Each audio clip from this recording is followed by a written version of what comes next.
I don't think I've ever heard people talk about my favorite cartoon all too often.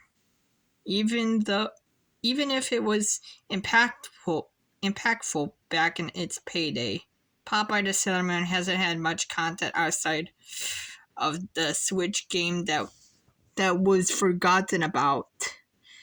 It, though I do like a few of the games that were released from the franchise. Popeye Rush for the Spinach for the GBA would be one of the best games I played for the GBA. I really like how you could play as Wimpy, Bluto, and Olive Oil. I played it a lot back in the day, but as time went on and I would forget about the game, as of recently, I have gotten back into the Popeye franchise once again. Yeah, this is a quote from my Popeye Creepypasta. Yeah. Because Popeye deserves better creepypastas, I thought I'd write one up.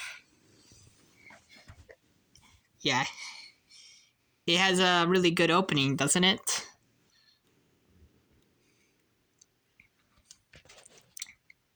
It all started one morning when I was feeling rather hungry, when I felt hungry, but there was nothing to eat.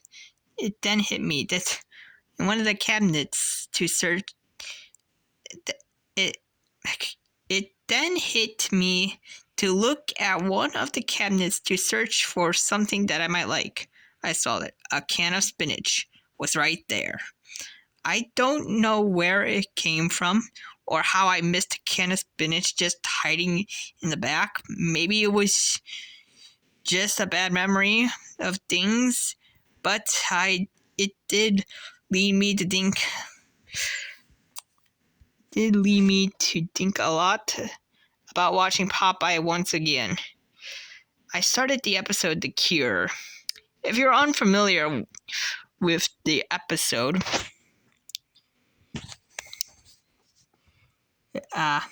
it's the episode where Wimpy eats spinach and gets to eat hamburgers as well. As I sent the clip of Wimpy eating spinach to an acquaintance of mine who likes old cartoons, she would send me a message that would spark my interest. Yeah.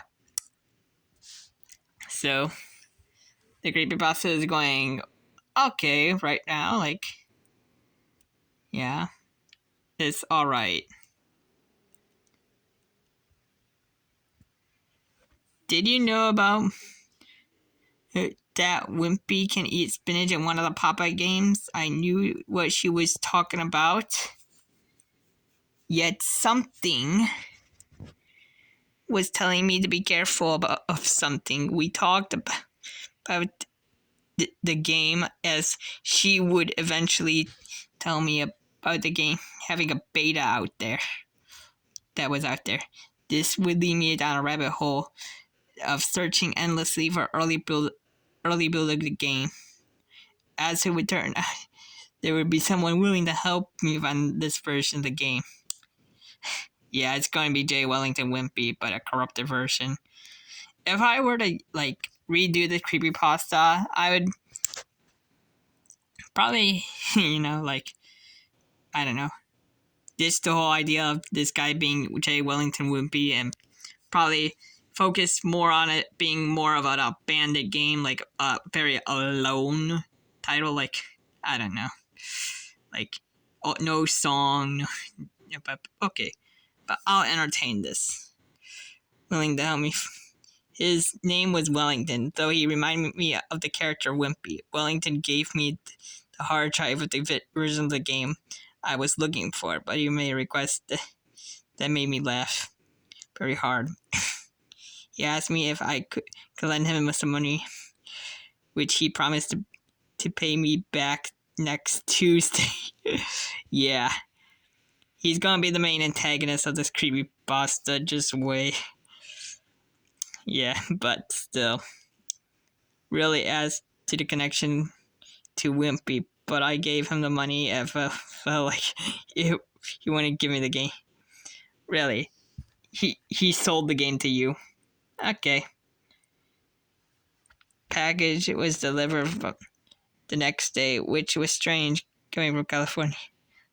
America. Yeah, I think he's in New York. I don't know.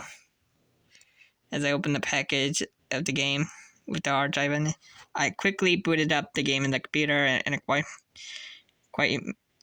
found it quite amazing that the game was easy to run. I never done anything like this before, so I couldn't tell you if this was normal. As I started the game, the title screen popped up, but the music was changed from the final release. It was like Popeye's theme, but it was on the GBA, not the remix, like the final version.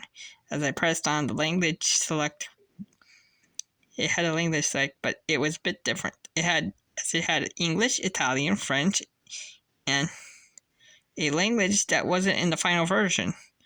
The different.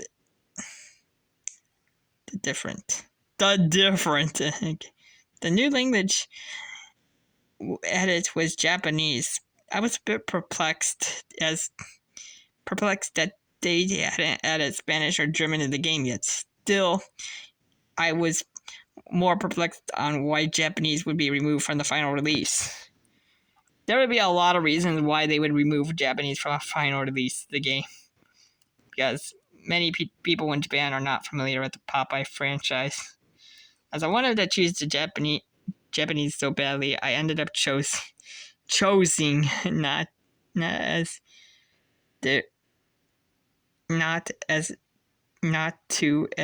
if there was no dialogue, I would have wasted my time.